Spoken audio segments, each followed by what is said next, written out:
लड़के ने एक अजीब अंडा उठाया। वह बहुत जिज्ञासु था, इसलिए लड़के ने अंडे का खोल खोलने की कोशिश की और उसके अंदर से नीली रोशनी निकलने लगी। लड़के ने उसे पूरी तरह से खोलने की कोशिश की, लेकिन तभी उसकी माँ ने उसे बुलाया। रात में लड़का डर के मारे कांप उठा जब उसने देखा कि जमीन पर केवल 2 अंडे का खोल ही बचा था। तभी कमरे से एक अजीब सी चीख सुनाई दी। लड़का धीरे धीरे उसके पास गया। उसने देखा कि झाड़ियों के नीचे एक डायनासोर जैसा छोटा प्राणी छुपा हुआ था। लड़के ने जिज्ञासु होकर अपना हाथ बढ़ाया, लेकिन अगले ही पल वह डर गया। छोटा डायनासोर भूखा था, इसलिए लड़का उसके लिए एक आलू लाया और उसे खिलाया।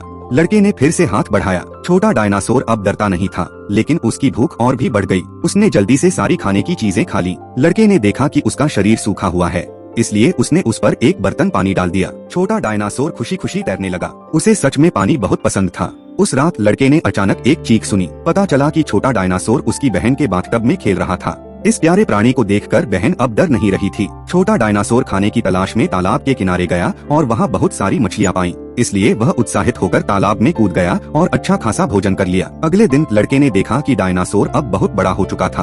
वह अब घर में नहीं रह सकता था। अपने चाचा की मदद से दोनों ने छोटे डायनासोर को वापस तालाब में छोड़ दिया। छोटे डायनासोर ने रोते हुए लड़के को अलविदा कहा। 1 महीने बाद लड़का तालाब के पास गया। अचानक एक विशाल प्राणी दिखाई दिया। लड़के ने सिर घुमाया। छोटा डायनासोर अब 30 मीटर लंबा जलराक्षस बन चुका था। फिर लड़के ने जलराक्षस की गर्दन पकड़ ली और उसकी पीठ पर कूद गया। दोनों तालाब में साथ में खेले।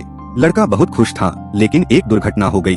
एक अधिकारी ने जलराक्षस को देख लिया। अगले दिन सैनिक तालाब के किनारे आ गए। उन्होंने कमांड के साथ तोपें तक लगा दी। लगातार गोले तालाब में फायर किए गए। जलराक्षस को डर के मारे भागना पड़ा। लड़का सैनिकों को रोक नहीं सका। उस रात अधिकारी जलराक्षस की खोज में नाव से गया। जैसे ही जलराक्षस दिखाई दिया, एक सैनिक ने उस पर मशीन गन से फायर किया। उसे बचाने के लिए लड़का उसकी पीठ पर कूदकर उसे महासागर की ओर मार्गदर्शन करने की कोशिश करने लगा। दोनों गोले से बचते हुए आगे बढ़े, लेकिन सैनिकों ने एक विशाल लोहे का जाल लगा दिया जो जलराक्षस का रास्ता रोक रहा था। तब लड़के ने जलराक्षस को हिम्मत दी। अंततः लड़के की नजरों के सामने जलराक्षस पूरी ताकत के साथ पानी से कूदा और सीधे लोहे के जाल को तोड़ दिया। फिर वह महासागर में चला गया। अगली सुबह जलराक्षस वापस आया और अपने मानव दोस्तों को अलविदा कहा। अब वह आजादी की ओर दौड़ पड़ा।